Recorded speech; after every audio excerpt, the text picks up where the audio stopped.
And gold buyers, మీ కష్టాల్లో నమ్మకమైన మీ ఆత్మీయ నేస్తం.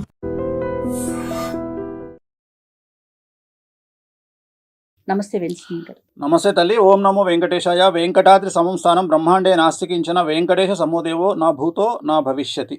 చాలా సంతోషం. ఎప్పటి నుంచో నా కెరీర్లో ఒక్కసారి మీతో మాట్లాడాలి, మీతో ఇంటర్వ్యూ చేయాలని ఒక కోరిక ఉండిపోయిందండి.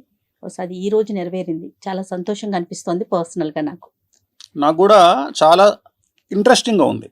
ఫస్ట్ టైం ఇంటర్వ్యూలు చాలా చేసిన. మంత్రమైన తంత్రమైన ఒక గురువు అవసరం.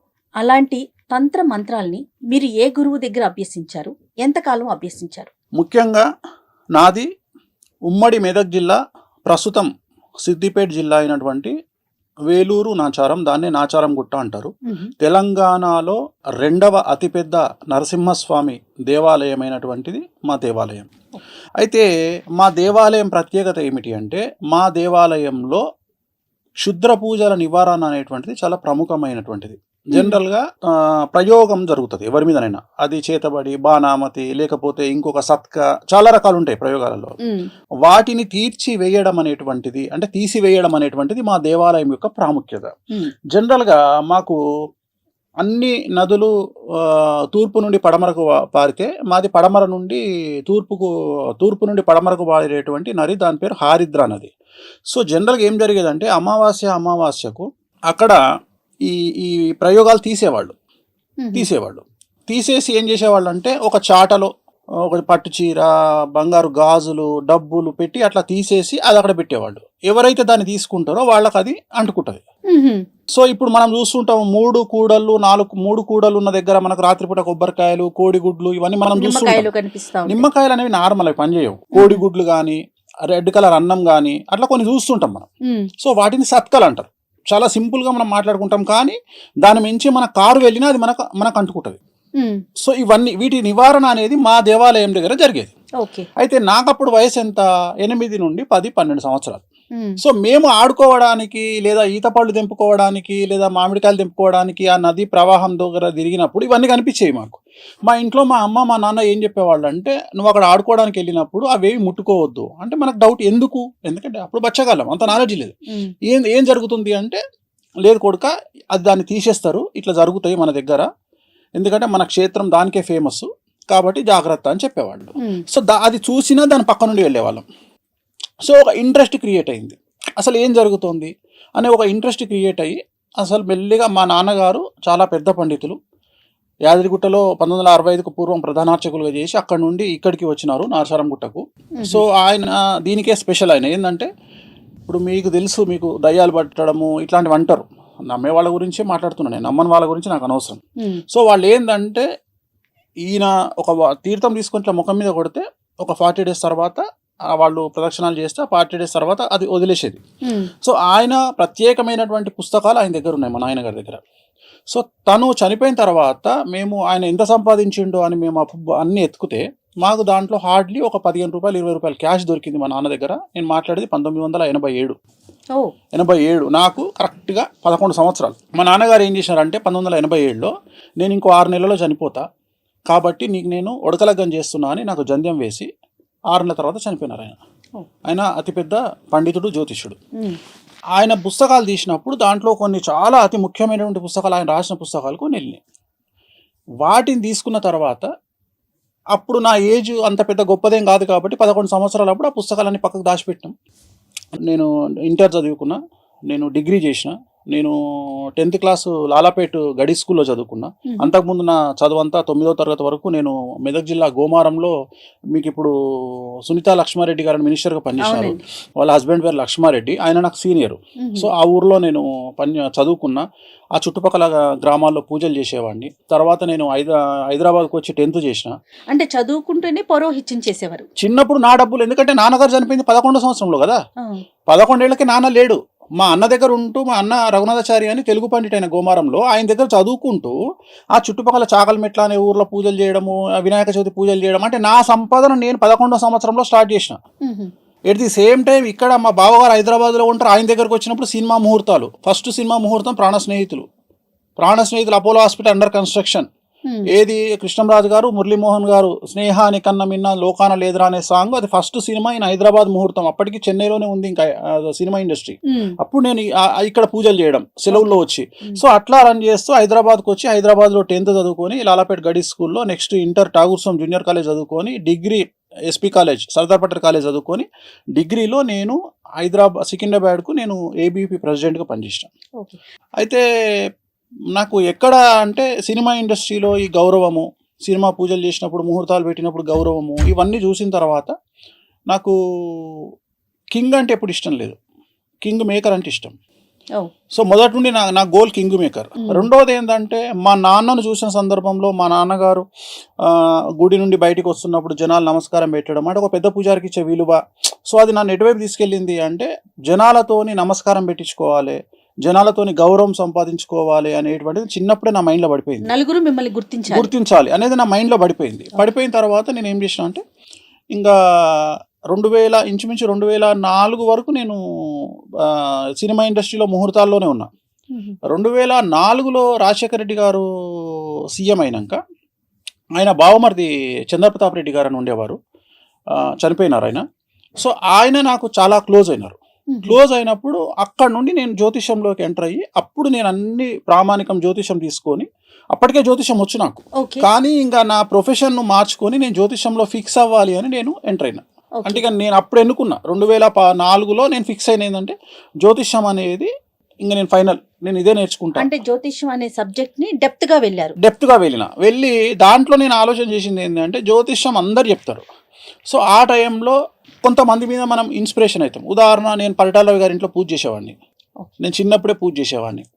ఆయనను చూసినప్పుడు 100 మంది గన్మెన్లు, 100 మంది సెక్యూరిటీ, సునీతమ్మ వాళ్ళందరికీ వండి పెట్టడం, అంటే చాలా ఫ్యామిలీస్ చాలా దగ్గర నుండి, ఎందుకంటే చాలా చాలా దగ్గర నుండి చూసినటువంటి నాది సబ్జెక్ట్. ఎందుకంటే సినిమా ఇండస్ట్రీలో ఇప్పుడున్నంత జనాలు అప్పుడు లేరు, ఇంత క్రౌడ్ లేదు. ఉదాహరణ, నేను పద్మలయ స్టూడియోలో నాయిల్లే నా స్వర్గం అని సినిమా షూటింగ్ అవుతుంటే దివ్యభారతి నేను కలిసి నా 2-వీలర్ మీద తిరిగేది రోడ్డు మీద.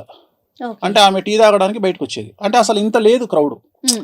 సో అట్లా మెల్లిగా మనకి ఏమర్థమైందంటే ఈ సబ్జెక్టును మనం ఎట్లా బయటికి తీసుకురావాలి అంటే, సెలబ్రిటీస్ మనతో తిరుగుతున్నారు. సో ఒక సమాజంలో ఒక సెలబ్రిటీకి వచ్చే కష్టాలు ఏంటివి అంటే, నాది నార్మల్ కాదు. నేను అనేది ఏంటంటే, చాలామంది డబ్బు లేకపోవడం కష్టాలు అనుకుంటారు, కానీ డబ్బు ఉండడం కష్టం. దాన్ని అంచనా వేయాలి అంటే దాంట్లోకి వెళ్ళి మనం పరకాయ ప్రవేశం చేసి చూడాలి. అందరు ఏం చూస్తున్నారు అంటే సమాజాన్ని గొప్పతనంగా చూస్తున్నారు. నేను గొప్పతనంగా చూడట్లా, ఆ వ్యక్తికి ఉండే కష్టాన్ని చూస్తున్నా. వేణుస్వామి ఒకటే పాయింట్, జరగబోయే నష్టాన్నే చెప్తాడు. వేణుస్వామి మోటివేషనల్ స్పీకర్ కాదు. మంచి నాన్న సమాజంలో చాలామంది ఉన్నారు, పోండి చెప్తాడు, మీరు సీఎంలు అవుతారు. మీకు విషయం తెలుసా, నా దగ్గరకు ఒక అమ్మాయి వస్తుంది, జాతకం చెప్పండి గురువు గారు అంటారు. నేను హీరోయిన్, నీ జీవితంలో హీరోయిన్ కావు. డిసప్పాయింట్ చేయడం కాదు, ఇమ్మీడియట్గా మనం ఏం చెప్తున్నాం, ఒక బోటికి పెట్టుకోండి అంటే నీకు నేను ఆల్టర్నేటివ్ చూపిస్తున్నారు. ఆ అమ్మాయి ఏముంటుంది, నేను రష్మికను దొక్కేయాలి, నీకంత సీన్ లేదంట. ఇట్లనే మన ఇద్దరం ఎట్లయితే ఇంటర్వ్యూ చేస్తున్నామో అట్లనే ఒక ఇంటర్వ్యూ చేసినప్పుడు ఒక అతను, పేర్లొద్దు, అతను వచ్చిండు నా దగ్గరికి. వచ్చినప్పుడు ఇట్లనే నేను కార్లో పోతుంటా అంటే నా కారు ఎక్కువ అన్నాడు. ఎక్కడన్నా డ్రాప్ చేయాలి, నా కారు ఉంది ఆల్రెడీ, డ్రాప్ చేయాలి. 70 లక్షల కారు ఎక్కుదాం పా అన్నాడు. డేట్ ఆఫ్ బర్త్ చెప్పు అన్నాడు. ఎంబడే సంవత్సరం తర్వాత నీ బండి ఉండదు, నీ బండిలో పెట్రోల్ ఉండదు పో అన్న. వెంకటేశ్వర స్వామి వారి మీద ఒట్టు, అవతం కాదు. ఇదే మాట మాట్లాడినా. నా సంఘం నీకు తెలియదు, 10 కోట్లు పెట్టి ఇల్లు కడతా అన్నా అన్నాడు. కట్టుబోయి కట్టు, నేను ఒకటే చెప్తాను, నీ జాతకంలో నీకు ఈ కారు ఉండదు, నీ తన పెట్రోల్కు పైసలు ఉండవు, కథ నువ్వు బిస్కెట్ నీ లైఫ్ పో అని చెప్పిన. సంవత్సరం తర్వాత తెలంగాణ పార్టీ భవన్ పక్కకు మోర్ మెడికల్ హాల్ అని ఒకటి ఉంటుంది, మోర్ మెడికల్ హాల్. అందులో నేను మందులు కొంటున్నా. నా పక్కకు ఒక ఆయన వచ్చి నిలబడ్డాడు. నమస్తే పంతులు.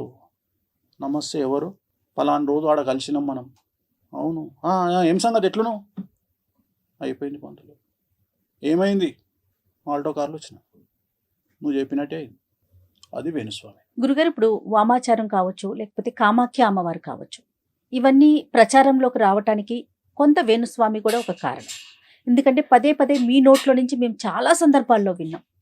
వీటికి మీరు ఎలా నేర్చుకున్నారు? ఇది కఠోరంగా ఉంటుందని కూడా విన్నాం. అలాంటి సందర్భాల్లో మీరేమైనా ఇబ్బందులు పడిన సందర్భం కానీ, మీరు ఎక్కడైనా ఆగిపోయిన సందర్భం కానీ ఉందా? సో జనరల్గా మనం వామాచారం వైపు వెళ్ళడానికి ప్రధానమైనటువంటి ఒక ఒక మనకు జీలు ఏముండాలి అంటే, ఈ వామాచారం అనేది లిక్కరు నాన్ వెజ్ లేకుండా చేసే పూజ కాదు. కంపల్సరీ లిక్కరు నాన్ వెజ్ అనేది కంపల్సరీ ఉండాలి. సో మనం మానసికంగా ఫిక్స్ అవ్వాలి ఏంటంటే, సమాజము మనల్ని వ్యతిరేకమైన ధోరణితోని చూసే అవకాశం ఉంటుంది. ఓకే. సో సమాజానికి ఉపయోగపడే దాంట్లో వామాచారం అనేటువంటిది ప్రజెంట్ ఎలాగైతే సైన్స్ అభివృద్ధిలోకి వస్తుందో, ఎలాగైతే నార్మల్ మెడిసిన్స్ కాకుండా కొన్ని స్టెరాయిడ్స్ పనిచేస్తాయో, సో అలాంటి యొక్క పూజలు వామాచారం అంటారు. అంటే వామాచారం అనేది చాలా త్వరగా రిజల్ట్ని ఇస్తుంది. చాలా కఠినమైన కష్టాలకు, చాలా ఘోరమైన కష్టాలకు, దారిద్ర్యానికి, చాలా భయంకరమైన కష్టాలను బయటికి తీసుకురావడానికి వామాచారం పనిచేస్తుంది.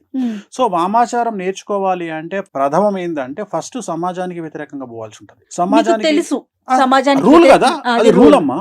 ఇప్పుడు అయినా కూడా మీరు అటువైపు నేను ఏమనుకున్నా అంటే, నేను జనాలకు ఏదో చేయాలి అనే ఇంటెన్షన్. ఇప్పుడు నన్ను విమర్శిస్తారు అనేది నాకు సెకండరీ. రెండోది, తెలంగాణ సాంప్రదాయాలు, ఆంధ్ర సాంప్రదాయాలు డిఫరెంట్గా ఉంటాయి. ఉదాహరణ, ఆంధ్రప్రదేశ్లో ఉన్న ఏ నరసింహస్వామి దేవాలయంలో కూడా నాన్ వెజ్ లిక్కర్ అనేది ఉండదు. తెలంగాణలో ఆ రెండు లేనటువంటి దేవాలయాలు లేవు. ఉదాహరణ, యాదగిరిగుట్టలో దర్శనం అయిపోగానే కిందికి రాగానే ఫస్ట్ మందు నాన్ వెజ్ ఉంటుంది. అలాగే నా స్వంత దేవాలయం నాచారం గుట్టలో కూడా ఖచ్చితంగా నాన్ వెజ్ లిక్కర్ ఉంటుంది. సో చిన్నప్పటి నుండి వీటిని చూస్తూ ఇవి ఏవి తప్పులాగా నాకు కనిపించాల. కారణం ఏంటి అంటే, తెలంగాణ ప్రాంతానికి సంబంధించినటువంటి వ్యక్తిగా నాకు ఇక్కడ ఆషాఢ మాసంలో జరిగే బోనాలలో నాన్ వెజ్ లిక్కరు లేనటువంటి పరిస్థితి నేను ఎప్పుడు చూడలేదు. కాబట్టి సో నాకు ఇబ్బంది అనిపించలేదు. రెండోది, నేను ఎక్కడ కనెక్ట్ అయినా అంటే, ఇవన్నీ పక్కకు పెడితే దీనివల్ల జనాలకు ఉపయోగపడుతుందా పడదా?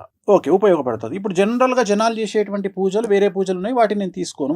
ఏవో పూజలు చేసుకుంటారు. ఇప్పుడు ఉదాహరణ, ఒక శాంతి ఉంది, ఒక ప్రాబ్లం ఉంది, ఆ ప్రాబ్లంకు ఒక పూజ ఉంటుంది, ఒక డెవలప్మెంట్కి ఒక పూజ ఉంటుంది.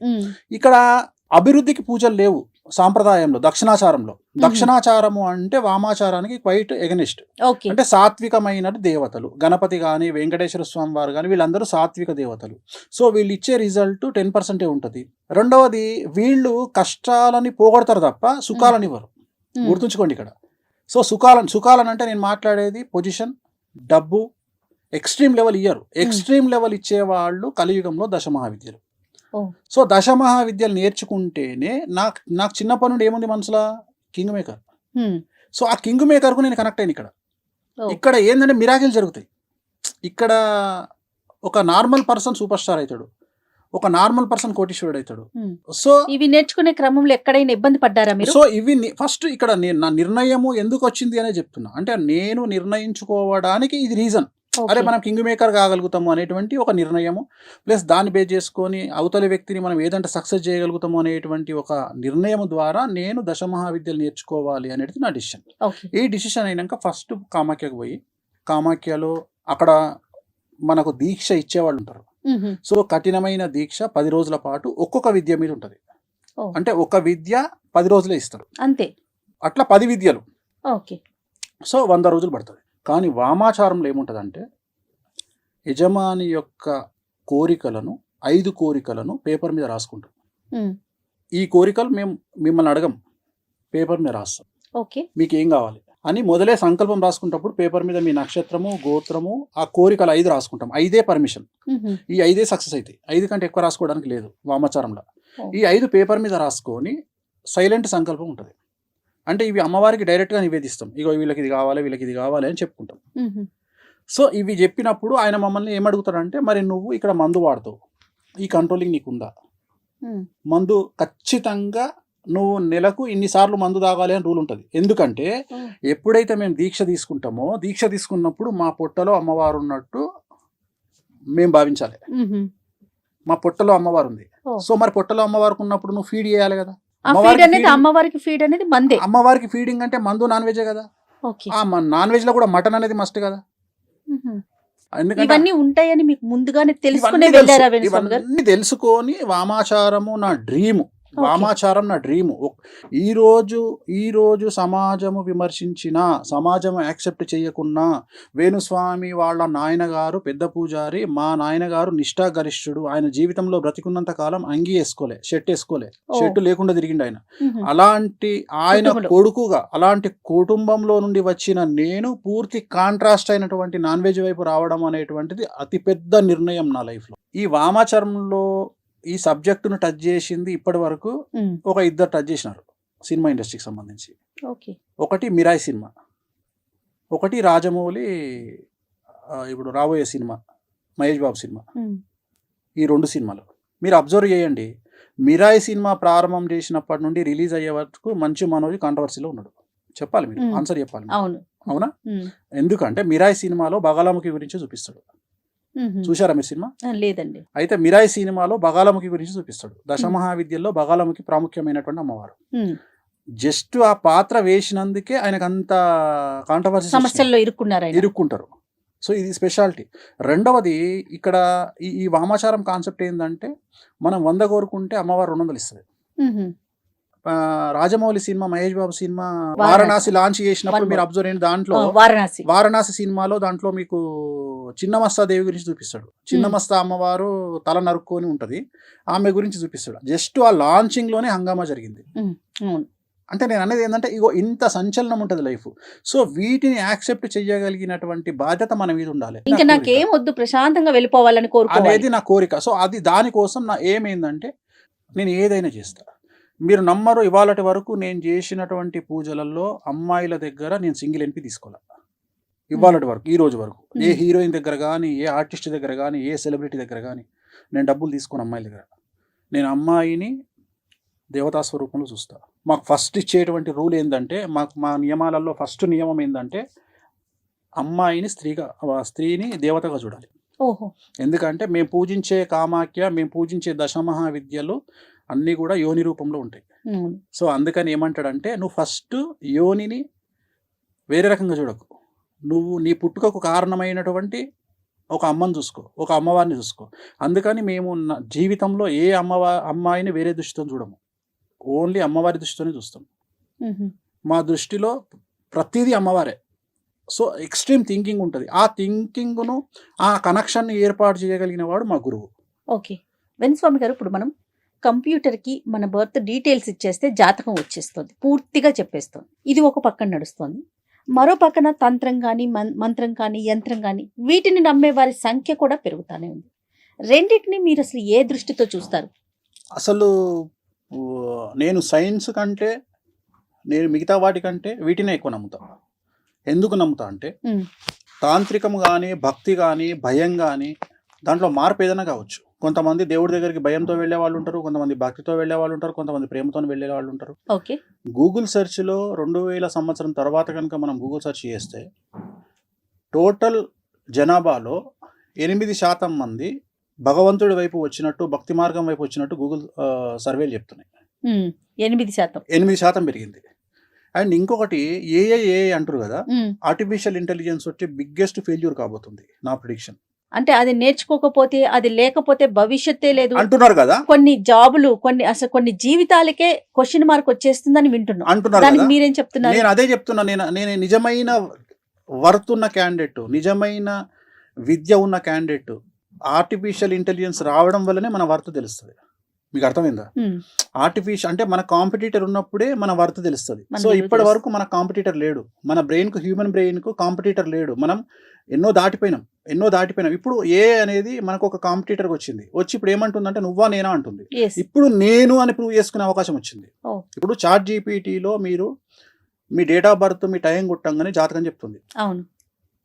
మీరు వేరే జ్యోతిష్కుడి దగ్గరికి పోవాలంటే ఎప్పుడు పోతారంటే, చాట్ జీపీటీ కంటే ఇంకేదో విషయం అవతల మీకు ఆ జ్యోతిష్కుడు చెప్పగలిగినప్పుడే పోతారు. ఆ పరిస్థితి వస్తుందంటారా? ఇప్పుడు ఆల్రెడీ ఉంది కదా. నేను అదే చెప్తున్నా, ఏఐ మనల్ని మింగేస్తుంది అనే మాట ఏం లేదు, తప్పది. నేను అదే చెప్పబోతున్నా మీకు. అంటే నాకున్న అవగాహన ప్రకారం ఏఐ మీ దృష్టిలో ఒక వర్డ్, నా దృష్టిలో ఏఐ అనేది మేషరాశి. సో భగవంతుడి వైపు అందరూ చూస్తున్నారు. సో అందుకని మనకు ఎంత ఏఐ వచ్చినా, ఎంత అడ్వాన్స్ అయినా, మళ్ళీ మనకు భగవంతుడి మీద భక్తి, ప్రేమ, మనం ఎట్లా హ్యాండిల్ చేస్తాం అనేది. ఉదాహరణ వెంకటేశ్వర స్వామిని నేను ఒక తండ్రిలాగా ట్రీట్ చేస్తాను. నాకు అక్కడ భక్తి ఉండదు, నాకు ఆయనతో అటాచ్మెంట్ కనిపిస్తుంది. ఓకే. నా దగ్గర ఉండే ఫోటోలన్నీ చాలా పెద్దగా ఉంటాయి. నేను ఏం చేస్తా అంటే నాకు బాధ వస్తే ఎదురుగా కూర్చొని ఆయన దిక్కు చూసుకుంటూ ఆయనతో మాట్లాడుకుంటా. అది పిచ్చి అనుకుంటారు జనాలు. సో అట్లా చాలా మంది నాలాగా మాట్లాడుకునే వాళ్ళని నేను చూసిన. చాలా మంది హీరోయిన్స్, కొంతమంది హీరోయిన్స్ డాడ్ అని పిలుస్తారు వెంకటేశ్వర స్వామిని. వినడానికి కొద్దిగా అది మంచిగా మనకు అనిపించదు, కానీ వాళ్ళ దృష్టిలో అది కరెక్ట్, ఎందుకంటే ఒక తండ్రిగా భావించడం తప్పలేదుగా. సో అట్లా మనం ఎంత అటాచ్ అయ్యి ఉన్నాము అమ్మవార్లతోని దేవతలతోని అనేది మన పడే కష్టాల మీద ఆధారపడి ఉంటుంది, మనం కోరుకునేటువంటి ఫ్యూచర్ మీద ఆధారపడి ఉంటుంది. వేణుస్వామి గారు, ఇప్పుడు దశమహావిద్యలో 10 రకాల అమ్మవార్లు ఉంటారు. అందులో వేణుస్వామి గారికి ఎవరు నిర్దేశంగా నిలిచారు? ఇష్టమైన దేవత ఎవరు? బగళముఖి, స్ట్రైట్ అవే. ఎలా అండి, ఎలా జరిగింది అది? అంటే నేనేం నమ్ముతా అంటే మీరు పూజించే దేవుడు ఎవరు అనేది మీ జాతకం డిసైడ్ చేసి ఉంటుంది. సాత్విక దేవతన, అలాగే మిమ్మల్ని లైఫ్లో నిలబెట్టే గ్రహం ఏదో మీ జాతకం డిసైడ్ చేసి ఉంటుంది. నా జాతకంలో రాహు ఉచ్చ, ప్రస్తుతం కలియుగాన్ని పాలిస్తున్నది రాహు అనే గ్రహం, అలాగే బగళముఖి అనే అమ్మవారు కలియుగాన్ని కమాండ్ చేస్తుంది. ప్రోటోకాల్ దేవుడు వెంకటేశ్వర స్వామి. ప్రోటోకాల్ దేవుడు వేరు, అడ్మినిస్ట్రేషన్ దేవత వేరు. ఇక్కడ బగళముఖి అమ్మవారు ప్రస్తుతాన్ని రాహు మహర్దశ రాహు కమాండ్ చేస్తా ఉన్నాడు. రాహుకు అధిదేవత అంటే బగళముఖి. సో ఈ బగళముఖి అమ్మవారిని మనం ఎంత పూజిస్తే మనకు అంత అచీవ్మెంట్ అనేది పెరుగుతుంది. సో బగళముఖి అనే అమ్మవారు మిరాకిల్స్ క్రియేట్ చేయగలుగుతుంది. రాజును, మీ జీవితంలో జరిగిన మిరాకిల్స్ చాలా జరిగినాయి. మిరాకిల్స్ అంటే నేను ఎక్స్ట్రీమ్ చూసిన, నేను అనేది ఎక్స్ట్రీమ్ చూసిన, చాలా ఎక్స్ట్రీమ్ చూసిన. నేను ఉదాహరణ, నేను 2016లో నేను ఢిల్లీకి పోయినప్పుడు ఒక 10 కార్ల కాన్వాయ్లో నేను ఒక్కడిని ఒక 40 మంది గన్మెన్లను పెట్టుకుని పోయినా. ఇక అవన్నీ పక్కన పెడితే నా లైఫ్లో బిగ్గెస్ట్ అచీవ్మెంట్ అంటే ఒకటి చెప్తాను నేను మీకు. లక్నో ఎయిర్పోర్ట్లో ఉన్న రాత్రి 9:25కు ఫ్లైట్, 8:30 అవుతుంది అంటే అవతల ఎంత టైం ఉంది మీకు? ఇది 8:30 అంటే ఇది 40 నిమిషాలు, అది 25 నిమిషాలు, 55 నిమిషాలు టైం ఉంది. జనరల్గా మనము చెక్ ఇన్ లేకపోతే హ్యాండ్ బ్యాగేజ్తో పోయినా 40 నిమిషాల ముందు ఎయిర్పోర్ట్కి పోవాలి. నేను అప్పటికి డిప్యూటీ సీఎం ఇంట్లో ఉన్నా, శివపాల్ యాదవ్ ఇంట్లో. నేను అంటున్నా ఫ్లైట్ టైం అవుతుంది, 9:25కు ఫ్లైట్ వెళ్ళిపోతుంది అంటే బయట అంటుండే ఆయన. కూసో అంటాడు. నేను ఏంది సార్ ఫ్లైట్ పోతుంది? అరే నువ్వు ఎక్కకపోతే ఫ్లైట్ ఎక్కడికి పోతుంది, కూసో అన్నాడు. మీరు నమ్మరు, నేను 9:30కు ఎయిర్పోర్ట్ ఎంటర్ అయినా. 9:25 ఫ్లైట్ స్టార్ట్ అయ్యేటప్పటికి 9:50 అయింది. జనరల్గా 25 నిమిషాల ముందు గేట్ మూసేస్తారు. 9:25 ఫ్లైట్ 9:50కి స్టార్ట్ అయింది, 25 నిమిషాల తర్వాత కదిలింది ఫ్లైట్. సో నాకు తెలిసి ఇంతకంటే ఏముంటుంది ఇక లైఫ్లో. అంటే నేను అనేది మన కోసం ఫ్లైట్ ఆపడం అనేది ఇక అది ఎక్స్ట్రీమ్. ఇక లైఫ్లో ఇంత ఎక్స్ట్రీమ్ చూసారు కదా, ఇంత సాడ్ మూమెంట్ ఏదన్నా చూసారా? అంటే పీక్స్ చూసేశారు, చెప్పలేనన్ని పీక్స్ చూసానని చెప్తున్నారు. ఏదన్నా ఒక బాధపడిన సందర్భం, చాలా అతి ముఖ్యమైన ఒక సందర్భం చెప్పండి. 2001 అనుకుంటా, ఐ థింక్. నా దగ్గర డబ్బులు లేవు తినడానికి. డబ్బులు లేకపోతే నేను నా ఫ్రెండ్ ఉన్నాము. వాడు ఇప్పుడు అమెరికాలో, మళ్ళీ లండన్లో ఉన్నాడు. శ్యామ్ అని మెడికల్ ప్రాక్టీస్ డాక్టరు. సో నాతో ఉండే అప్పుడు ఇద్దరం ఒకటి రూమ్ ఉన్నాము. నా దగ్గర అప్పుడు ఐ థింక్ 20 రూపాయలు ఎంతనో ఉంటే 2 ప్లేట్ ఇడ్లీ తీసుకొచ్చుకున్నాం. 2 plate idli, extra chutney, extra sambar తెచ్చుకొని పొద్దున ఒక ఇడ్లీ, వాడో ఇడ్లీ నేనో ఇడ్లీ, చట్నీ వేసుకొని తినాలి. మధ్యాహ్నానికి ఇంకో ఇడ్లీ ఉంటుంది. 2 ప్లేట్ ఇడ్లీ కదా, 4 ఇడ్లీలు, ఇంకో ప్లేట్ ఇడ్లీ వాడు నేను మధ్యాహ్నం తినాలి. తిన్నాక సాంబార్ మిగులుతుంది. రాత్రికి సాంబార్లో వాటర్ కలుపుకొని తాగేది. ఓన్లీ 1 డే, నా లైఫ్లో 1 డేనే ఉన్నట్లా. అలాంటి ఒక రోజు వచ్చింది మీకు కూడా? నాకు వచ్చింది. 2000 సంవత్సరంలో ఏలినాశంలో ఉన్నా. ఆ టైం కేతు మహర్దశ. అది కేతు మహర్దశ వెరీ డేంజరస్. కేతు మహర్దశ అంటే ఏంటంటే మనకు లెసన్ నేర్పించడానికి వచ్చి ఇవన్నీ గ్రహాలన్నీ కూడా చాలా మంది కష్టాలు కాదు. వేణుస్వామి గారు ఇప్పుడు అంత బాధని అనుభవించారు కదా, ఒక జ్యోతిష్యుడిగా, మహావిద్యలు నేర్చుకున్న ఒక వ్యక్తిగా ఇది వస్తుంది, దీనికి రెమెడీ, దీన్ని మనం తప్పించుకోవాలి, అలాంటి ప్రయత్నాలు ఎప్పుడు చేయరా? అన్ని ప్రయత్నాలు చేస్తా కాబట్టి నా తల మీద పడాల్సింది నా కాలు మీద పడుతుంది. ప్రయత్నం అయితే చేస్తారు అన్ని. ఇప్పటికీ కూడా నేను చెప్పదలుచుకున్న పాయింట్ ఏంటంటే గుడ్డును ఎవరు ఆపలేరు, మనకు జరగబోయే మంచిని ఎవరు ఆపలేరు. చెడును ఆపొచ్చు. చెడును 2 రకాలుగా ఆపొచ్చు. 12% మన బిహేవింగ్ ద్వారా ఆపుకోవచ్చు, 88% అమ్మవార్లను పూజించడం ద్వారా ఆపుకోవచ్చు. సూపర్. 12% మన ప్రయత్నం ఏంది అంటే, ఒక వ్యక్తి మనల్ని కొట్టడానికి వచ్చినప్పుడు నువ్వు ఓవర్ యాక్టింగ్ చేస్తే ఆ దెబ్బలు 100 కొట్టిపోతాడు. నువ్వు 12% నీ ప్రయత్నం ఏంటంటే వాని కాళ్ళ వేళ్ళ పడడం వల్ల వాడికి నీ మీద కనికరం వచ్చి వాడు కొట్టాలనుకున్న 100 దెబ్బలలో 50 కొట్టకుండా వెళ్ళిపోతాడు. అది 12%. మిగతా అసలు వాడికి ఆ ఉద్దేశమే కలగకుండా చేయడం అమ్మవార్లను పూజించడం. సో ఈ 88% అమ్మవారి చేతిలో ఉంటుంది, 12% మన చేతిలో ఉంటుంది. అమ్మవారిని కొలవటానికి కానీ కొలవడానికి అర్హత లేదు, దర్శించడానికి అందరు చేసుకోవచ్చు, పూజించడానికి అర్హత లేదు. ఇక్కడ రూల్ ఏంటంటే, ఉదాహరణ ఇప్పుడు మీరు వారాహి అని ఉంటారు, వారాహి అమ్మవారికి ఒక రూల్ ఏంటంటే మేక రక్తముతోటి అన్నం కలిపి అమ్మవారికి నైవేద్యం పెట్టాలి. జనరల్గా సాత్విక దేవతలల్లో మీకు కొన్ని రూల్స్ ఉంటాయి. సాత్విక దేవతలు అంటే గణపతి ఇంట్లో పూజ చేస్తారుగా మీరు. అవును.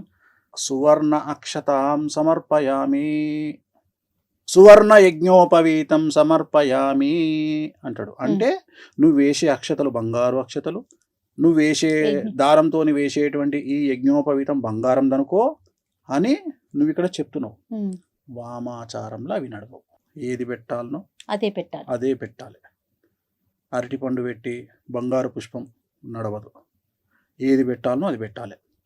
వారాహి అమ్మవారు ఉంది, మేక రక్తంతో అన్నం కలిపి పెట్టాలి అంటే అదే పెట్టాలి. మనోళ్ళు ఏం చేస్తారు, కుంకుమ నీళ్ళు వేసి పెడతారు. ఇగో ఇవి తప్పు. రూల్ ఏంటంటే నువ్వు అమ్మవారికి ఏమి ఇవ్వాలనో అది ఇవ్వాలి. ఇప్పుడు ఏం చేయాలో అది చేస్తారు. ఆచార వ్యవహారాలను ఖండించగలిగినటువంటి నాలెడ్జ్ మనకు లేదు. కొన్ని వేల సంవత్సరాల నుండి వస్తున్నటువంటి ఆచారాలను వ్యతిరేకించేంత సినిమా మనకు లేదు. ఆమెకు ఏం కావాలనో అది ఇయ్యాలి, మనకి ఏం కావాలనో అది తీసుకోవాలి. అంతేగాని నేను అన్ని ఆల్టర్నేటివ్ చేస్తా. చాలా మంది మేము నాన్ వెజ్ తినమండి, మేము సాత్వికంగా చేస్తామండి. చేసుకో, రిజల్ట్ వేరే వస్తుంది. నువ్వు సాత్వికంగా చేసుకోవాలనుకున్నప్పుడు గణపతి పూజ చేసుకో, ఇంకో హోమం చేసుకో, ఇటువైపు రాకు. ఇక్కడ ఇదే ఇవ్వాలి. ఇప్పుడు ఉదాహరణ తెలంగాణలో రెడ్డిసో ఇంకెవరో దాన్ని ఏమంటారు, డిన్నర్ పెట్టి అనుకుందాం. సపోజ్ డిన్నర్ పెట్టి మీల్ మేకర్ పెట్టి మటన్ అంటే వాడు ఊకుంటాడా? అదే మీల్ మేకర్ గంట అనుకుని కొడతాడు. సో నువ్వు ఏది పెట్టాలని అంటే తినటానికి తెలుసు కదా, ఇది మీల్ మేకర్ మటన్. అట్లనే అమ్మవారు నువ్వు మనుషులనే మోసం చేయలేవు, అమ్మవారిని ఎట్లా మోసం చేస్తావు? ఎవరికి ఏం చేయాలో అదే చేయాలి. సెలబ్రిటీ జ్యోతిష్యులు మీరు కదా, మీ తర్వాత అంటే ఈ విద్యని నేను కొంతమందికి అందించాలి, మీ శిష్యుల్లాగా ఉండాలి, వేణుస్వామి పేరు నిలబెట్టాలి, అలాంటి వారిని ఎవరినైనా మీరు తయారు చేస్తున్నారా? ఉన్నారు, ఒకళ్ళు ఇద్దరు నేర్చుకుంటున్నారు. ఒక ఇద్దరు అమ్మాయిలు నేర్చుకుంటున్నారు నా దగ్గర నేర్చుకుంటున్నారు. ఆల్రెడీ వాళ్ళు సెలబ్రిటీలు, చాలా పెద్ద సెలబ్రిటీలు, అంటే ఫైనాన్షియల్ సెలబ్రిటీలు. అంటే రాజభోగులు వాళ్ళు. అంటే బాగా డబ్బులుండి, బాగా ల్యాండ్ లార్డ్స్ ఉండి అట్లా. ప్లస్ మా పాప కూడా నేర్చుకుంటుంది. సో నెక్స్ట్ జనరేషన్ లో వేణుస్వామి గారి పాపను కూడా చూడబోతాం. డెఫినెట్గా. వేణుస్వామి గారు, నమ్మకం వేరు, మూఢనమ్మకం వేరు. దీనికి ఉన్న డిఫరెన్స్ ని మీరు ఎలా మాట్లాడతారు? మనల్ని ముందుకు తీసుకెళ్లేది నమ్మకం, మనల్ని ఆపేది మూఢనమ్మకం. ఎక్కడైతే మనల్ని ఆపేస్తుందో అది మూఢనమ్మకం. ఆపేది మనకొద్దు. నేను అమావాస్య నాడు కారు కొన్నా, నా ఫస్ట్ కారు షోరూమ్ నుండి అమావాస్య నాడు కొన్నా. సో ఇక్కడ నేను అనేది ఏంటంటే, చాలా మందికి తెలియని ఒక విషయం చెప్తా. నలుపు దేనికి సంకేతం? చెడు అనుకుంటారు సాధారణంగా. జనరల్గా శనికి అనుకుంటారు, కాదు, నలుపు రాహుకు సంకేతం. కానీ మనం నలుపును శనికి అంటగట్టి మనం కూర్చున్నాం. మీరు అబ్జర్వ్ చేస్తే ప్రపంచంలోని సెలబ్రిటీలు, ఇండియాలోని సెలబ్రిటీలు అందరూ వేసుకునే బట్టలు నలుపు, వాళ్ళ కార్లన్నీ నలుపు, సీఎంల కార్లు నలుపు, మినిస్టర్ల కార్లు నలుపు. ఎందుకు అంటే రాహువు, వాళ్ళ స్థాయికి రావడానికి ప్రత్యేకమైనటువంటిది రాహు. సో జనరల్గా కొన్ని కార్లు, కొన్ని కంపెనీ కార్లు కానీ, బట్టలు కానీ మనం జాతకాన్ని విశ్లేషించి ఈ బట్టలు వేసుకుంటే బాగుంటుంది. కొంతమందికి నలుపు వద్దని చెప్తాం 90% జనాలకు, కొంతమంది నలుపు వేసుకోమని చెప్తాం. ఎవరికైతే రాహు ఉచ్చలో ఉంటాడో వాళ్ళని నలుపు వేసుకోమని చెప్తాం. వాళ్ళు నలుపు వేసుకోగానే వాళ్ళకు విపరీతంగా యోగిస్తుంది. అంటే జాతకం ప్రకారమే మన జీవితం నడుస్తుంది అంటారు ముందుకి. 100%. మన జాతకంలో మనం పుట్టినటువంటి మన లగ్నాన్ని బేస్ చేసుకొని మన లైఫ్ డిసైడ్ అయి ఉంటుంది. మన లైఫ్ ఆల్రెడీ డిసైడ్ అయ్యే మనం వచ్చినాం. వేణుస్వామి గారు, ఇంత సక్సెస్ ని చూసారు. సక్సెస్ఫుల్ జ్యోతిష్కుడు అంటే వేణుస్వామి గారి పేరు తెలియని వారైతే లేరు కదా. ఎవరికన్నా థ్యాంక్స్ చెప్పాలి ఈ సందర్భంగా అంటే మీరు ఎవరికి చెప్తారు? నా లైఫ్లో నా వైఫ్, నా పాప ఇద్దరికి. ఎందుకంటే నా వల్ల కొన్నిసార్లు వాళ్ళు బాధపడ్డ సందర్భాలు ఉన్నాయి. ఇప్పుడు నా వైఫ్ ఉంది, తను పెద్ద మ్యూజిషియన్, భారతదేశంలోనే తనకు మంచి పేరు వచ్చింది, చాలా పెద్ద. సో నేను ఒక్కొక్కసారి ఫీల్ అవుతుంటా నా వల్ల తను ఏమైనా ఇబ్బంది పడుతుందేమో అని. రెండోది, నేను అగ్రెసివ్ క్యారెక్టర్. అంటే జనరల్గా నాది ఎంత అగ్రెసివ్ అంటే, నన్ను ఎవడన్నా టార్గెట్ చేస్తే 10 నిమిషాల తాడోపేడ తెలుసుకుందాం అనే రకం నేను. అంటే ఉమ్, నేను ఎగ్జాంపుల్ చెప్తా. ఇప్పుడు దావూద్ ఇబ్రాహిం ఉన్నాడు. నా దృష్టిలో దావూద్ ఇబ్రాహిం అనేటోడు కొనికిసుక కొట్టాం నా దృష్టిలో. అంటే నేను అనేది ఏంటంటే చంపడం అనేది పెద్ద నిర్ణయం తప్ప దానికి సంబంధించిన ప్రాపగండ చేయడం, ఇప్పుడు చంపడం అనేది పెద్ద విషయం కాదు. వాడు గన్నుతో కాలుస్తాడు, కత్తితో పొడుస్తాడు, గొంతు బిసుకుతాడు. అవును. సో నేను అనేది ఏంటంటే ఈ డాన్లు లేకపోతే ఎదుటి వ్యక్తి ఎంత పెద్ద తోపైనా ఐ డోంట్ కేర్. సో కొన్ని సందర్భాల్లో నన్ను నా వైఫ్ మీరు ఇంత సైలెంట్గా ఎండుకుంటున్నారు, మీరు మీ ఒరిజినల్ అగ్రెసివ్ కదా, మీరు అటాక్ చేయండి, మీరు తలుచుకుంటే ఏదైనా చేయగలుగుతారు అంటే ఇక్కడ నేను ఎంచుకున్న మార్గం వేరే ఉంది కదా, వామాచారము. ఉమ్, నేను చేయలేను, ఇది నేను చేయలేను అనేది నేను తలుచుకుంటే పూజలతోనే చేస్తా, అవసరం లేదు అనే కండిషన్ తనకు అప్లై చేసి, తనకు అర్థం చేసి, సో నన్ను తను అర్థం చేసుకున్నందుకు, అలాగే నేను పడే బాధలను తను భరిస్తున్నందుకు నేను థ్యాంక్స్ చెప్పుకోవాలంటే నా వైఫ్కి చెప్పుకుంటా. సో ఈ జనరేషన్లో 20 సంవత్సరాల పాప ఇంత అగ్రెసివ్గా, ఇంత సమాజము ఇంత టార్చర్ పెడుతుంటే, లేకుంటే కావాలని ఒకళ్ళిద్దరు నన్ను మీద దాడి చేస్తున్నప్పుడు నా పాప అర్థం చేసుకుంటుంది, నాకు సపోర్ట్గా నిలబడుతుంది అనుకున్నప్పుడు తనకు థ్యాంక్స్ చెప్పుతా. అన్నిటికంటే ముఖ్యం ఏంటంటే నన్ను టార్గెట్ చేస్తూ, నన్ను విమర్శిస్తూ, ప్రతిరోజు నా బ్రెయిన్ యాక్టివ్గా ఉండడానికి తోడ్పడుతున్న నా విమర్శకులందరికీ థ్యాంక్స్ చెప్తా. సమాజాన్ని మీరు ఏ దృష్టితో చూస్తారు గురుగారు? ఎందుకంటే తిట్టేవారు ఉన్నారు, పొగిడేవారు ఉన్నారు, లాభపడే ఉన్నారు, అంటే పాజిటివ్ నెగిటివ్ అట్లా మీరు ఏ కోణంలో చూస్తారు? సమాజంలో జనాలు ఎప్పుడు అమాయకులే. అమాయకులే. మోసగాడు కూడా అమాయకుడే, మోసం చేసేవాడు కూడా అమాయకుడే. మోసం చేయడము జాతకం మీద ఆధారపడి ఉంటుంది, మోసపోవడము జాతకం మీద ఆధారపడి ఉంటుంది. ఉమ్, సో ప్రతి ఒక్కళ్ళు బలి ఇవ్వబడే వాళ్ళే, కానీ it will take time. Um, first ఒక వ్యక్తి ఏమనుకుంటాడంటే నేను వీని మోసం చేసిన నేను సక్సెస్ అనుకుంటాడు. ఉమ్, కానీ మోసపోయిన వాడు నమ్మిండు, ఆ నమ్మకం వల్ల మోసం చేసిన వాడికి అవకాశం దొరికింది. వీడి లెవెల్లో వీడెవరినో నమ్ముతాడు, ఓకే. వీడు మోసపోతాడు. సో ప్రతిదీ సమాజాన్ని నేను జ్యోతిష్యమైన కోణంలోనే చూస్తా తప్ప వ్యక్తిగతమైనటువంటి కోణములో నేను చూడను. ఉమ్, నాకు మనుషులు కనిపించరు, మనుషుల నెత్తిలో ఉండేటువంటి నవగ్రహాలు కనిపిస్తాయి, 12 లగ్నాలు కనిపిస్తాయి. నేను ఎంతసేపు వాళ్ళని ఆ దృష్టితోనే చూస్తా. సో సమాజంలో నాకు సంబంధించినంత వరకు వాళ్ళ జాతకాన్ని బేస్ చేసుకొని వాళ్ళు తీసుకునే నిర్ణయాలు అనేటివి ఉంటాయి. So astrology is nothing but decision. మనము తీసుకునేటువంటి నిర్ణయాలే మన జాతకము. ఉమ్, సో మనము అక్కడికి వెళ్ళాలా వద్దా, ఆ హాస్పిటల్కి వెళ్ళాలా వద్దా, ఆ మనిషి దగ్గరికి వెళ్ళాలా వద్దా, ఇవన్నీ కూడా మన జాతకం మీద ఆధారపడి ఉంటాయి. రైట్. పర్సనల్గా నేను వాణి గారికి చాలా పెద్ద ఫ్యాన్ అండి. చాలా చాలా ఇష్టం ఆవిడంటే నాకు. ఎన్నో కచేరీలు, ఎన్నో ప్రోగ్రామ్స్ చేస్తుంటారు కదా. మీకోసం పర్సనల్గా ఎప్పుడైనా ఒక సాంగ్ మీ ముందు చేసింది ఏమన్నా ఉందా? చాలా సార్లు. మీ ఫేవరెట్ సాంగ్? సో నా ఫేవరెట్ సాంగ్ అంటే భక్తికి సంబంధించి వెంకటాచల నిలయం. ఓ, సో వెంకటాచల నిలయం అనేది ఇక నాకు కిక్కిస్తుంది. ఆ పాట నాకు తను వాయించిందంటే నేను పిచ్చన్ అయిపోతా. సో అది భక్తికి సంబంధించి. అలాగే 7G by Brindavan Colony and Aashiqui 2.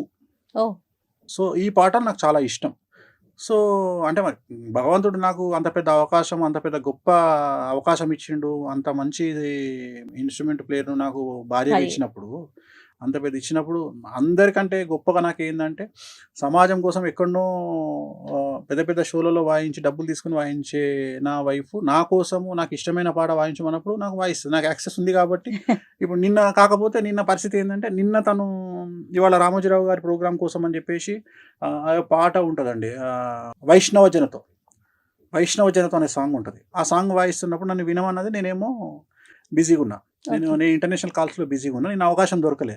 మళ్ళీ ఇవాళ పొద్దున తను ఈటీవీలో ప్లే అయింది, అది ఈటీవీలో ప్లే అయినప్పుడు లైవ్ వచ్చింది, ఇవాళ చూసి నేను ఎంజాయ్ చేసిన. సో నాకు ఎప్పుడైనా పాటలు నచ్చితే నాకు మాయదారి మైసమ్మ ఇష్టం, పెద్దపులి సాంగ్ ఇష్టం. సో ఎక్కువ అమితాబ్ బచ్చన్ సాంగ్స్ వాయించుకుంటున్నాను. అమితాబ్ బచ్చన్ సాంగ్స్ నాకు ఓల్డ్ సాంగ్స్ చాలా, లావారిష్ కానీ నమక్కలాల్ కానీ, సో ఆ పాటలు నేను వాయించమంటే వాయిస్తుంది, నేను బాగా ఎంజాయ్ చేస్తాను. మీకు ఇష్టమైన కలర్ అండి? నాకు ఇష్టమైన కలర్ ఎల్లో, వెంకటేశ్వర స్వామి బగలముఖి. వెంకటస్వామి గారు, నేను కొన్ని పేర్లు చెప్తాను, వాటి మీద మీ అభిప్రాయం సింగిల్ లైన్లో కావాలి నాకు. మోడీ, కారణజన్ముడు, పాకిస్తాన్, దరిద్రం.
ఈ మీ సక్సెస్ ని అమ్మగారు చూసారేమో బహుశా, యా.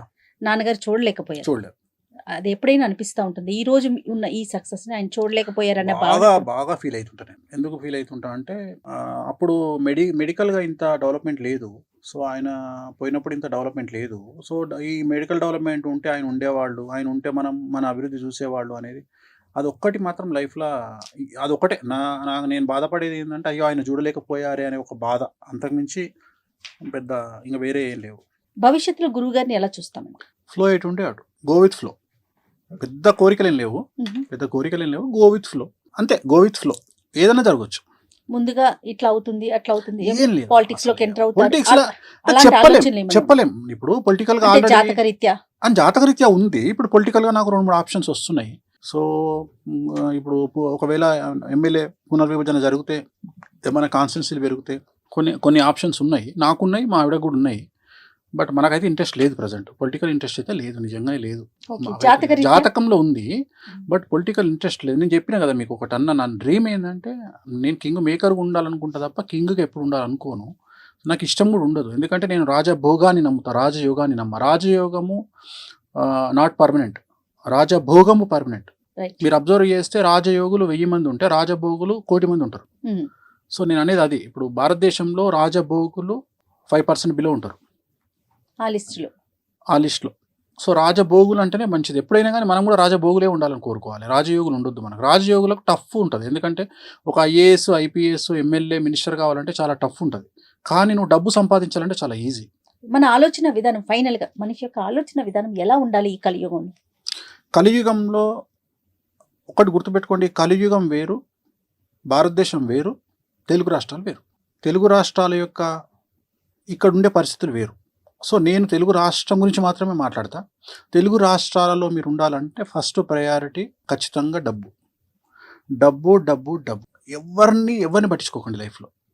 రెండవది, అసలు తెలుగు రాష్ట్రాలలో ఒకరిని విమర్శించే హక్కు కానీ నైతికత కానీ ఎవరికి లేదు, ఇంక్లూడింగ్ వేణుస్వామి. సో ఎవరిని విమర్శించేంత శుద్ధ పూసలు తెలుగు రాష్ట్రాలలో లేరు, ఉండరు, ఉండబోరు. కాబట్టి ఎవ్వరు విమర్శించినా పట్టించుకోకండి. వాళ్ళు విమర్శించనియండి, మీరు విమర్శించకండి, మీ పని మీరు చేసుకుంటూ వెళ్ళిపోండి. కానీ వాళ్ళని విమర్శించాల్సిన పని లేదు. బట్ మీ పని మీరు ఒక్కొక్కసారి silence also a better answer. So సైలెన్స్గా ఉండడం ఆన్సరే. No message is a message. ఒకసారి మెసేజ్ ఇవ్వకపోవడం కూడా మెసేజ్ అవుతుంది. సో చాలా చాలా పెద్ద వాళ్ళ దగ్గర నుండి నేర్చుకునేటువంటి పదాలు ఇవి. పివి నరసింహారావు గారు ప్రధానమంత్రిగా ఉన్నప్పుడు బాబ్రీ మసీదును కూలగొడుతున్నప్పుడు ఆయన ఫోను, అప్పుడు ల్యాండ్ ఫోన్ ఉండేది, ఆయన ఫోన్ ఎత్తకుండా సైలెంట్గా కూర్చున్నప్పుడు అప్పుడు ప్రసాద్ గారు, ఆయన దగ్గర సెక్రటరీగా పనిచేస్తున్నటువంటి ప్రసాద్ గారు, టీటీడీ ఈవోగా పనిచేసిన అతను వచ్చి, సార్ ఏంది సార్ మీరు అంత పెద్ద హంగామా జరుగుతుంది బాబ్రీ మసీదులో, మీరేమో సైలెన్స్గా ఉన్నారు, ఏంది పరిస్థితి అంటే, అరే సైలెన్స్ కూడా ఒక నిర్ణయమేరా బాబు అని చెప్పారంట పెద్ద ఆయన. సో అట్లా ఒక్కొక్కసారి సైలెన్స్ కూడా ఒక నిర్ణయం. ఎప్పుడు నెగ్గాలో కాదు, ఎప్పుడు తగ్గాలో, అలాంటివి కూడా తగ్గడం నేర్చుకోండి. నేను చెప్పదలుచుకున్న పాయింట్ ఏంటంటే, మరీ ముఖ్యంగా ఆడవాళ్ళ దగ్గర తగ్గడం వల్ల లైఫ్ చాలా బాగుంటుంది. అర్థమైందా? రాముడు భార్య మాట విని జింకను తేవడానికి పోయిండు. దశరథుడు భార్య మాట విని రాముణ్ణి అడవికి పంపించిండు. రావణాసురుడు భార్య మాట వినకుండా చచ్చిపోయిండు. వీళ్ళందరూ యుద్ధాలు చేసి బతికిరు. ఎవరైతే భార్య మాట వినలేదో ఆయన చనిపోయిండు, ఆయనే రావణుడు. విన్నవారు. సో కలియుగంలో నేను ఏమంటా అంటే, ఎక్కువగా స్కోప్ అమ్మాయిలకు ఇచ్చి, భార్యలకు ఇచ్చి, బిడ్డలకు ఇచ్చి, తండ్రులకు ఇచ్చి, ఎక్కువ మన జీవితంలో ఎక్కువ స్పేస్ ఆడవాళ్ళకి ఇవ్వడం వల్ల, వాళ్ళకు ఇంపార్టెన్స్ ఇవ్వడం వల్ల ఫ్యామిలీలు బాగుంటాయి అనేది నా ఉద్దేశం. ఎందుకంటే ఇది గ్రహచారం గురించి మాట్లాడుతున్నా, వ్యక్తిగతంగా మాట్లాడలేదు. సో ఆడవారికి ఇంపార్టెన్స్ పెరుగుతున్న సందర్భంలో, ఏ ఇంట్లోనైతే ఆడవారు ఏడవరో, ఏ ఇంట్లోనైతే ఆడవారు ఆనందంగా ఉంటారో, ప్రశాంతంగా ఉంటారో, ఆ ఇల్లు డబ్బుకు, ఐశ్వర్యానికి నిలవుగా ఉంటుంది. ఇంట్లో సాధారణంగా మీరంతా జ్యోతిష్యం వైపు ఉంటారు. వాణి గారు ఆవిడంతా సంగీతం, మ్యూజిక్. కలుసుకుంటే ఎక్కువగా ఎలాంటి విషయాలు డిస్కస్ చేస్తారు కామన్గా? ఇవి రెండు వదిలేసి పర్సనల్ విషయాలు ఉంటాయా, కుటుంబ విషయాలు? నాకు కోపం రాదు. సో జనరల్గా మేము ముగ్గురం కలుసుకుని, నేను, మా ఆవిడ, మా పాప కలుసుకునేది డైనింగ్ టేబుల్. నేను డైనింగ్ టేబుల్ దగ్గరికి పోగానే మా పాప, మా ఆవిడ ఇద్దరు ఈ డైరెక్షన్లో ఉంటారు, నేను ఈ డైరెక్షన్లో ఉంటా. వీళ్ళిద్దరు యుద్ధం స్టార్ట్ చేస్తారు. వాళ్ళు కంప్లైంట్లు అన్నీ ఈవిడిస్తుంటుంది, ఈమె ఇస్తుంటుంది నాకు. నేను చివరికి తిన్న తర్వాత వాళ్ళు ఏం వండిరు అని అడుగుతాను నేను. తిన్న తర్వాత అంటే నా మొత్తం మైండ్ వీళ్ళిద్దరు తినేస్తారు. అంటే నాకు ఓన్లీ వాళ్ళు మేము ముగ్గురం కలిసేది డైనింగ్ టేబుల్. ఓకే. తర్వాత నేను వ్యక్తిగతంగా నా బెడ్రూమ్లోకి వచ్చిన తర్వాత నేను తను పక్కపక్కనే ఉంటాం కాబట్టి నేను మాట్లాడే ప్రతి మాట తనకు 2 చెవులు అందరికి ఉన్నట్టే. ఒక చెవు ఏమో తన పర్సనల్ పని చేసుకుంటుంటుంది, అంటే ఎవరితోనో మాట్లాడడము, ఇంకో చెవు నాకు వదిలేస్తుంది. సో నేను ఎవరితో మాట్లాడుతున్నా, పొలిటీషియన్తో మాట్లాడుతున్నా, ప్రజెంట్ సబ్జెక్ట్ ఏంది, ఈ సబ్జెక్ట్ మీద కమెంట్ చేస్తాను. ఇప్పుడు ఉదాహరణ, నేను భారతదేశంను, మీరు చూసే భారతదేశం వేరు, నేను చూసే భారతదేశం వేరు.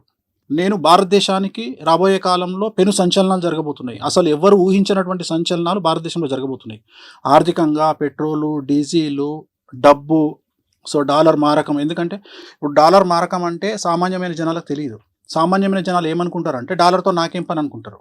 కానీ ఇక్కడ 100 రూపాయలు 110 రూపాయలు ఉన్న నూనె 170 రూపాయలు అయింది వాళ్ళ, రేపు 400 అవుతుంది ఇంకో సంవత్సరంలో. సో ఇవన్నీ సామాన్యులకు తెలియదు. నేను ఈ డిస్కషన్ చేస్తున్నప్పుడు తను మొత్తం క్యాప్చర్ చేస్తుంటుంది నా డిస్కషన్ అంతా. నేను పొలిటీషియన్తో మాట్లాడుతున్నప్పుడు ఒక పొలిటీషియన్తో ఒక ఎమ్మెల్యేతో మాట్లాడుతున్నా, ఒక ఎంపీతో మాట్లాడుతున్నా, లేకపోతే ఒక సీనియర్ జర్నలిస్ట్తో మాట్లాడుతున్నా, ఒక విశ్లేషకులతో మాట్లాడుతున్నా. సో వాళ్ళతో మాట్లాడుతున్నప్పుడు అవన్నీ క్యాప్చర్ చేసుకుంటుంది. చేసుకొని తను తర్వాత నన్ను క్వశ్చన్ చేస్తుంది, మీరు ఇది అన్నారు కదా, సో దీనికి ఏంది అంటే, మీరు ఒక మాట అన్న, తను వీణ వాయిస్, తను వీణ కంటే కూడా చాలా పెద్ద విశ్లేషకురాలు. తను చాలా చాలా చాలా విశ్లేషణ చేయగలుగుతుంది.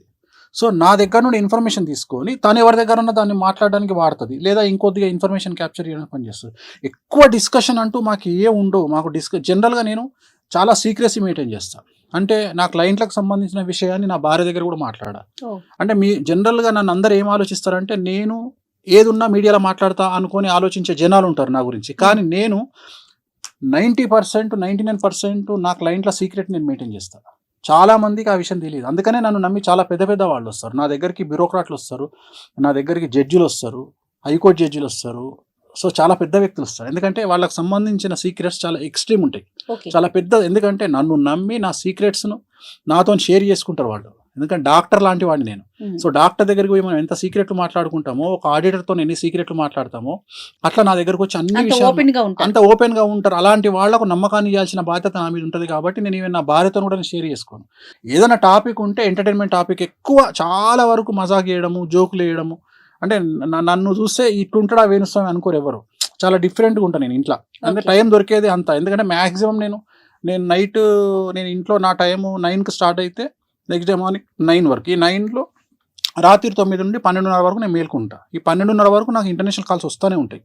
సో అమెరికా నుండి, ఆస్ట్రేలియా నుండి, న్యూజిలాండ్ నుండి, యూరప్ నుండి నేను కాల్స్ తీసుకుంటుంటా. దాంట్లో క్లయింట్స్, ఒక అమ్మాయి మాట్లాడుతుంది, ఒక అమ్మాయి లవ్ గురించి మాట్లాడుతుంది, ఒక అమ్మాయి మోసం చేసిన వాడి గురించి మాట్లాడుతుంది. సో జనరల్గా మనకు తెలుగు రాష్ట్రాల్లో మనోళ్ళు ఏమనుకుంటారంటే, ఎన్ఆర్ఐ అనగానే మనోళ్ళు కొన్ని 100 కోట్లు సంపాదించారేమో అనుకుంటారు. కానీ అమెరికాలో అంటూ క్రికెట్ కూడా ఎన్ఆర్ఐ, లండన్లో లాటిన్ కట్టుకుంటూ ఎన్ఆర్ఐ. వాడు కూడా ఫోన్ చేసి నాకు ఫీజు కూడా కట్టుకోలేని స్థాయిలో వాడు మాట్లాడుతుంటాడు. సో ఇవంతా తను గ్రాస్ప్ చేసి, ఇవన్నీ తను మైండ్లో పెట్టుకొని తను ఎక్కడైనా వాడడానికి ప్రయోగిస్తుంది. సో మాకు ఇంతే తప్ప, అంటే సబ్జెక్ట్ పరంగా ఇన్ఫర్మేషనే తప్ప వేరే విషయాలు మాట్లాడుకునే అవకాశం మాకు ఉండదు. ఏదైనా ఉంటే నిర్ణయాల గురించి మాట్లాడుకుంటాం. ఇప్పుడు పలానా దగ్గర ప్రోగ్రామ్ వచ్చింది, చేయాలా వద్దా. ఉదాహరణ, ఏదైనా ఒక దగ్గర వచ్చింది, ఏదైనా ప్రోగ్రామ్ వచ్చింది, చేయాలా. ఇప్పుడు యూఎస్ ఉంది, యూఎస్కి నేను వెళ్ళాలా వద్దా, వద్దు, అవసరం లేదు. యూఎస్కి పోవాలంటే 1 మంత్ ప్యాక్ అవుతుంది. ఇక్కడ 1 మంత్లో నువ్వు 10 ప్రోగ్రాంలు చేసుకోగలుగుతావు. ఇక్కడ ఇంత బిజీ పెట్టుకొని ఇప్పుడు నిర్ణయాలు. ఇంకోటి, చాలామంది నన్ను అడగకుండా చిన్న నిర్ణయం కూడా తీసుకోదు. ఎందుకంటే తను అనేది ఏంటంటే, జ్యోతిష్యపరమైన అంశాలని జోడించి నాకు తనకు ఒక బెట్ ఉంది. తనకు బెట్ ఉంది. 2015లో నేను ఏం చెప్పినా అంటే, నువ్వు ఈ మీడియా యాంకరింగ్ ఇవన్నీ వదిలేసి సడన్గా వీణ వైపు వెళ్తావని చెప్పిన. అసలు నేను వీణనే ముట్టుకోక 10 ఏళ్ళు అయింది, నేను ఎట్లా పోతా వీణ వైపు? నువ్వు వీణ వైపు వెళ్తావు, వీణ అంటే నీ పేరు గుర్తొస్తుంది అని చెప్పిన. నేనన్నా వీణ ఈ భారతదేశంలో వీణ అంటే నీకు పేజ్ ఉంటుందని చెప్పిన. నేను ఇంపాసిబుల్ అన్నది. ఆర్టీసీ బస్సులో కూర్చొని ఏడవడం కంటే బిఎండబ్ల్యూలో కూర్చొని ఏడవడం బెటర్ అని. అట్లా సో జనరల్గా చాలా చాలా ఫన్నీగానే పోతుంది తప్ప అసలు వేరే డిస్కషన్లు, కోపాలు, తాపాలు అంత సీనే ఉండదు. ఎవరి పనిలో వాళ్ళు బిజీగా ఉంటాము, దొరికితే చాలు. ఎందుకంటే ఈ మధ్యన మరీ తను బిజీ అయిపోయింది, నాకు వారంలో ఒకరోజు దొరుకుతుంది అన్న. నేనే ఏం చేస్తాను, నేను ఇంట్లో ఎవరు లేకపోతే జంప్ అయ్యి నేను ఫామ్ హౌస్కి వెళ్ళిపోతాను. ఎందుకంటే పాప కూడా తనతో పాటే ఉంటుంది, తన డేట్లు చూసుకుంటుంది. సో ఇద్దరు బిజీ అయిపోయినరు. సో అందుకని నేను మ్యాక్సిమం సో ఒక ఫన్ అట్మాస్ఫియర్ ఇంట్లో ఉంటుంది. ఎప్పుడు నేను ఎక్కడున్నా అట్లనే ఉంటుంది. నేను ఎవరి దగ్గర ఉన్నా అంత కామెడీగా, అంటే ఈ ఆఫ్ స్క్రీన్ నేను డిఫరెంట్గా ఉంటా కొద్దిగా, ఆన్ స్క్రీన్ వేరే. నేను కెమెరా స్టార్ట్ కాగానే నాకు తెలియదు ఆ స్వామి ఏం చేస్తాడో, అట్లా మాట్లాడతా. కానీ ఆఫ్ స్క్రీన్ నేను చాలా ఫన్నీగా, చాలా కూల్గా, చాలా ప్రశాంతంగా మాట్లాడుతూ ఉంటాను. అసలు అగ్రెసివ్నెస్ ఉండదు. Right. Thank you so much Venu Swamy గారు. ఎందుకంటే నో ఫిల్టర్ అనే కార్యక్రమంలో ఫిల్టర్ లేకుండా అన్ని చెప్పారని నేను అనుకుంటున్నాను. Thank you, thanks a lot. నమస్తే. And for more videos, Please subscribe to iDream. Please subscribe to iDream. Please subscribe iDream. And please subscribe to iDream. For more videos, subscribe to iDream. please like, share and subscribe to the channel. Congratulations, iDream. Subscribe to iDream. Subscribe to iDream. So subscribe to iDream Media. iDream team andarki huge congratulations. Please subscribe iDream Media. Please subscribe to iDream. Subscribe iDream. Please subscribe to iDream. iDream అంటే నా కళల ఛానల్ను subscribe చేసుకున్న నోరు తిరుగుతలేదు, మీరైతే గంట గుర్తు కొట్టండి. For more such videos, please subscribe to iDream. Subscribe to iDream. Please subscribe to iDream. Please subscribe iDream Media. Please do subscribe to iDream. Please subscribe to iDream Media. For best entertainment and information, please subscribe iDream. And don't forget to subscribe to iDream.